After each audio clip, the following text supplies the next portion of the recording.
Good evening students. बेटा class 8 थी आपकी चैप्टर 5 कोल इन पेट्रोलियम के क्वेश्चन आंसर से। बेटा question number first, name two non coal minerals obtained from lithosphere. Lithosphere से two non coal minerals कौन कौन से हैं? Petroleum and natural gas. Question number second, name the process of slow conversion of wood into coal under high temperature, high pressure and in the absence of air. Air के absence में high temperature और high pressure के under जो हमारी would है वो जो convert होती है उस प्रोसेस को क्या बोलते हैं? Carbonisation. Question number third, what is the role of coke in metallurgical processes. Metallurgical processes में रोल कोक का क्या होता है? रिड्यूसिंग एजेंट की तरह वो काम करता है। Question number fourth, which is better fuel, coal और कोक? कोक है क्योंकि इसमें ज़्यादा परसेंटेज कार्बन की होती है। Question number fifth, which property of petroleum is used for separating it into various fractions. अलग अलग फ्रैक्शंस में सेपरेट करने के लिए पेट्रोलियम की कौन सी प्रॉपर्टी यूज़ होती है? That is volatile mixture. That means जो मटेरियल है, वॉलेटाइल का मतलब जो वेपर फॉर्म में कन्वर्ट हो जाता है, उस प्रॉपर्टी को यूज़ किया जाता है। Next, short answer type questions. What is meant by the destructive distillation of coal. Destructive distillation of coal का क्या मतलब है? कोल को हीट करना, किसके एब्सेंस में? एयर के एब्सेंस में, ताकि ये ब्रेकअप हो जाए किसमें? Large number of organic compounds, जो ऑर्गेनिक कंपाउंड्स हैं उसके अंदर जो प्रेजेंट है उसमें वो ब्रेकअप हो जाए और कुछ जो इनऑर्गेनिक कंपाउंड्स भी उसमें से निकलते हैं वो भी निकल जाएं। इस प्रोसेस को डिस्ट्रक्टिव डिस्टिलेशन बोलते हैं। प्रोडक्ट्स जो जो इससे मिलते हैं that is coke, coal gas. ये टू मेन प्रोडक्ट्स हैं जो मिलते हैं। Next is mention two uses of coke. Coke के two uses. Use of coke, coke के यूज़ की बात करें, coke is used as a domestic fuel, घरों में यूज़ होता है कोक। ठीक है। Coke is used as a reducing agent, reducing agent की फॉर्म में मेटलर्जिकल प्रोसेसेस में, दैट मीन्स जहाँ मेटल्स के एक्सट्रैक्शंस वगैरह की जाती है वहाँ पे यूज़ किया जाता है कोक को। Next, is crude oil a mixture और a compound. Crude oil mixture है या कंपाउंड? एक्सप्लेन करो। क्रूड ऑयल पेट्रोलियम बहुत सारे हाइड्रोकार्बन्स का और बहुत सारे ऑर्गेनिक कंपाउंड्स का जो है ऑर्गेनिक कंपाउंड्स हैं इसके अंदर, जिसमें मेनली क्या है? Nitrogen, oxygen and sulphur. तो पेट्रोलियम या क्रूड ऑयल को क्या बोला जाता है? एक कॉम्प्लेक्स मिक्सचर है वो बहुत सारे ऑर्गेनिक कंपाउंड्स का। ऑर्गेनिक कंपाउंड्स दैट मीन्स जिसमें कार्बन प्रेजेंट होता है। अलग अलग टाइप के मिक्सचर हैं इसमें, जिसमें सी वाटर भी है और सिल्ट भी है। ठीक है। तो इस तरीके से क्रूड ऑयल जो है वो बहुत सारा जो है मिक्सचर है जिसमें बहुत सारे हाइड्रोकार्बन्स भी हैं। Next, name the various fraction products obtained from crude oil after distillation. Distillation के बाद बहुत सारी फ्रैक्शंस जो मिलती हैं, that is petroleum gas, petrol and light naphtha, kerosene, diesel, fuel oil, lubricant oil, paraffin wax, asphalt. ये सब residue होते हैं, ल्यूब्रिकेंट, पैराफिन और एसफाल्ट। बाकी सब हमारे जो हैं मेन प्रोडक्ट्स हैं।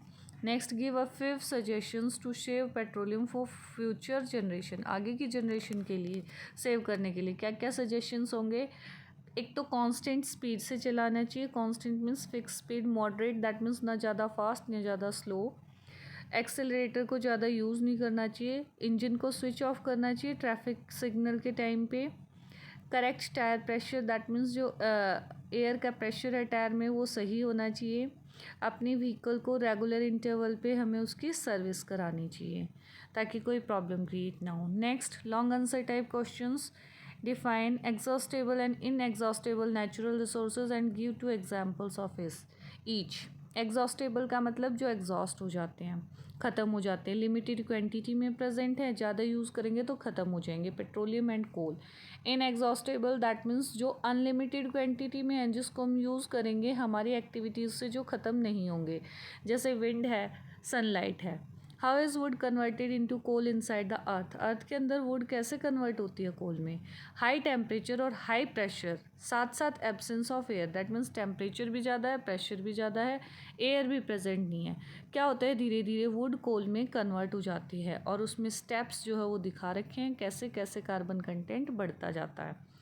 वुड को हीट करेंगे, पीच जो कि लाइट ब्राउन कलर का होता है ये बनेगा, फिर ज़्यादा हीट और प्रेशर मिलेगा, लिग्नाइट में कन्वर्ट हो जाएगा, फिर हीट प्रेशर ज़्यादा मिलेगा तो बिटुमिनस कोल में कन्वर्ट हो जाएगा और फिर ज़्यादा हीट एंड प्रेशर मिलेगा तो एंथ्रासाइट में कन्वर्ट हो जाएगा, जो कि ब्राइट ब्लैक कलर का होता है, जो कि हम प्योरेस्ट फॉर्म भी मानते हैं। दैट मीन्स जो है अच्छी वैरायटी का कोल भी मानते हैं। Mention 3 uses of coke. Coke के 3 uses: domestic fuel, that means घर में यूज़ होता है। रिड्यूसिंग एजेंट है, मेटलर्जिकल प्रोसेसेस, मेटल्स वगैरह के एक्सट्रक्शन में यूज़ होता है। और कहाँ यूज़ होता है? फ्यूल गैस के लिए, वाटर गैस के लिए और प्रोड्यूसर गैस के लिए, उसको बनाने में भी कोक यूज़ होता है। How is coal gas obtained? Coal gas कैसे मिली? Name the active component of coal gas. Coal gas के एक्टिव कंपोनेंट। कोल गैस कैसे मिलती है हमें? कोल गैस कब मिलेगी? जब हम कोल को स्ट्रांगली हीट करेंगे एयर के एब्सेंस में। कोल गैस जो ऑब्टेन होती है डिस्ट्रक्टिव डिस्टिलेशन ऑफ कोल से। ये डिस्ट्रक्टिव डिस्टिलेशन हम जब कोल की करते हैं तब हमें कोल गैस मिलती है। एक्टिव कंपोनेंट कौन कौन से इसमें क्या क्या होता है? Hydrogen, methane and carbon monoxide. Next question, how is petroleum formed inside the earth? Earth के अंदर पेट्रोलियम कैसे बना? जब बहुत सारे लिविंग ऑर्गेनिज्म जो है समुद्र के नीचे दब गए, हाई टेम्परेचर और हाई प्रेशर और एयर की एब्सेंस में, लेयर आफ्टर लेयर उसके ऊपर गिरती रही, तो जो रिमेन्स हैं डेड ऑर्गेनिज्म की वो क्या हो गए? धीरे धीरे समुद्र में बॉटम में सैंक हो गए। सैंक का मतलब धंसना, धंसते चले गए और उनके ऊपर सैंड और क्ले की लेयर बनती चली गई। और क्या हुआ? मिलियंस ऑफ ईयर्स, बहुत जो है सालों बाद क्या हुआ? वो धीरे धीरे पेट्रोल में कन्वर्ट हो गए। किस वजह से? क्योंकि ज़्यादा टेम्परेचर था नीचे, ज़्यादा प्रेशर था और absence of air, anaerobic bacteria presence थे। दैट मीन्स जो एयर के एब्सेंस में वर्क करते हैं, तो ये धीरे धीरे पेट्रोलियम में कन्वर्ट हो गया। Next, tick the odd one out, give reason. Air, water, soil, forest, plastic, mineral. कौन सा अलग है? प्लास्टिक, बाकी सब नेचुरल रिसोर्सेज हैं। कोल, वुड, पेट्रोलियम, नेचुरल गैस, कौन सा अलग है? वुड, बाकी सब फॉसिल फ्यूल्स हैं। कोल, नेचुरल गैस, कोक, कोल तार, कौन सा अलग है? नेचुरल गैस, क्योंकि बाकी सारे क्या है? डिस्ट्रक्टिव डिस्टिलेशन ऑफ कोल के प्रोडक्ट्स हैं। Next is LPG, kerosene, asphalt, petrol. Asphalt है अलग क्योंकि बाकी सब फ्यूल्स हैं। Next, fuel oil, lubricant, paraffin, wax, fuel oil, asphalt. इसमें से फ्यूल ऑयल अलग है क्योंकि बाकी सारों को हम एज अ फ्यूल यूज़ करते हैं। Definition, exhaustible, inexhaustible natural resources की।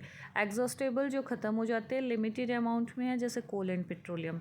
इनएग्जॉस्टेबल जो हमारी एक्टिविटीज़ से ख़त्म नहीं होंगे, अनलिमिटेड अमाउंट में है, जैसे sunlight and wind. Next, formation of coal from wood deep inside the earth. Earth में वुड से कोल का कन्वर्ट होना बहुत सालों पहले क्या हुआ? अर्थक्वेक की वजह से। ठीक है, अर्थक्वेक हो गया या वॉल्केनो फट गई, वॉल्केनिक इरप्शन हुआ, तो फॉरेस्ट क्या हो गए? अर्थ की सरफेस के नीचे दब गए और धीरे धीरे सैंड और क्ले, वाटर उनके ऊपर जो है इकट्ठा होते रहे। और फिर हाई टेम्परेचर, हाई प्रेशर की वजह से अर्थ में और एब्सेंस ऑफ एयर के एब्सेंस में वुड धीरे धीरे कोल में कन्वर्ट हो गई। Next, destructive distillation of coal. Coal को ब्रेक डाउन करते हैं 1000 से 1400 डिग्री सेल्सियस तक इसको गर्म किया जाता है एयर की एब्सेंस में, तब जो है हमें कोल के प्रोडक्ट मिलते हैं। नेक्स्ट, रिफाइनिंग ऑफ पेट्रोलियम को रिफाइन करना। प्रोसेस किसमें? जिसमें हम क्रूड ऑयल, जो कच्चा तेल होता है, कच्चा पेट्रोलियम जो होता है, उसको हम सेपरेट करते हैं अलग अलग हाइड्रोकार्बन्स में, उन्हें हम रिफाइनिंग ऑफ पेट्रोलियम बोलते हैं। ये फ्रैक्शनल डिस्टिलेशन मेथड से होती है और पेट्रोलियम रिफाइनरी में की जाती हैं। नेक्स्ट है compressed natural gas. Compressed natural gas कौन सी है? जब हाई प्रेशर जो है उसको प्रोवाइड किया जाता है। It is used as fuel for automobiles. Automobiles में ईंधन की फॉर्म में इसको यूज़ किया जाता है। ऑन बर्निंग सीएनजी, जब सीएनजी जलती है तो ये कोई स्मोक प्रोड्यूस नहीं करती। बर्न करने के बाद ये carbon dioxide and water produce करती है, कोई राख नहीं छोड़ती, कोई पॉल्यूशन नहीं करती, इसलिए हम सीएनजी को इको फ्रेंडली भी बोलते हैं। Next, quick assignment, that is unexhaustible natural resources कौन सा है? D, coal. Purest form of coal कौन सी है? 2 का C part, anthracite. Third, the substance having the high calorific value, किसकी ज़्यादा क्लोरिफिक वैल्यू है? That is C, anthracite. Fourth, the major constituent of natural gas के मेजर कंस्टिट्यूएंट कौन से हैं? Methane. Fifth, the energy stored in fossil fuels is C. Chemical energy. Write one word for the following. One word. Anaerobic thermal degradation of wood क्या कहलाया जाता है? Anaerobic means air के absence में, thermal means heat से related, degradation wood का क्या कहलाता है? Carbonisation. Breaking up of coal by heating strongly in the absence of air, air के एब्सेंस में इसको हीट करना, ब्रेक डाउन करना, क्या कहलाता है? Destructive distillation of coal. Next, separation of petroleum into many useful components, petrol का separate करना बहुत सारी यूजफुल कंपोनेंट्स में क्या कहलाता है? Fractional distillation of petroleum. Next one is fourth, a gas that occurs over petroleum, petrol के ऊपर होती है रिजर्वायर में, deep inside the earth, earth के अंदर, that is natural gas. Fifth, the common name for coal, petroleum and natural gas, coal, petroleum and natural gas का common नाम क्या है? Fossil fuels. Next, match the following. Exhaustible natural resources, that is natural gas. Anthracite, coal. Crude oil, kerosene. Mining, miner earthquake की वजह से. Fifth, coke metallurgy में use किया जाता है. ओके बेटा, दैट्स ऑल.